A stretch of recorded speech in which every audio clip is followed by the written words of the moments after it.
అఖిల భారత గ్రామీణ తపాలా ఉద్యోగుల సంఘం పిలుపు మేరకు మెదక్ జిల్లా వెల్దుర్తి పోస్టాఫీస్ ముందు ధర్నా నిర్వహించారు.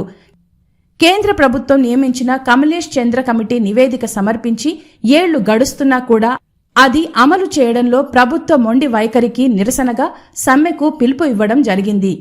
కమలేష్ చంద్ర కమిటీ సిఫార్సు చేసిన seniority increments, ex gratia, medical pension వెంటనే అమలు చేయాలని, తపాలా ఉద్యోగులను వేధించడం ఆపివేయాలని తపాలా సిబ్బంది డిమాండ్ చేస్తున్నారు. ఈ కార్యక్రమంలో మెదక్ జిల్లా సెక్రటరీ ఆంజనేయులు, సెక్రటరీ మజర్, రఘురాములు, శ్రీశైలం, శ్రీనివాస్, అశోక్, వెంకటేష్ తదితరులు పాల్గొన్నారు.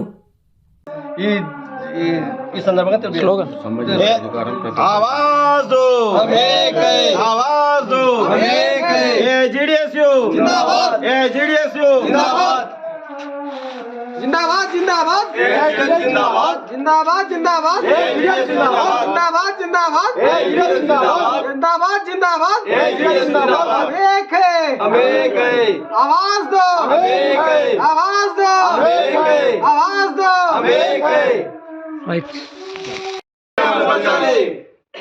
जीडीएस లకు ఎక్స్గ్రేషియా జీడీఎస్ లకు ఎక్స్గ్రేషియా జీడీఎస్ లకు ఎక్స్గ్రేషియా आवाज दो आवाज दो आवाज दो గ్రామీణ తపాలా ఉద్యోగుల ఐక్యత గ్రామీణ తపాలా ఉద్యోగుల ఐక్యత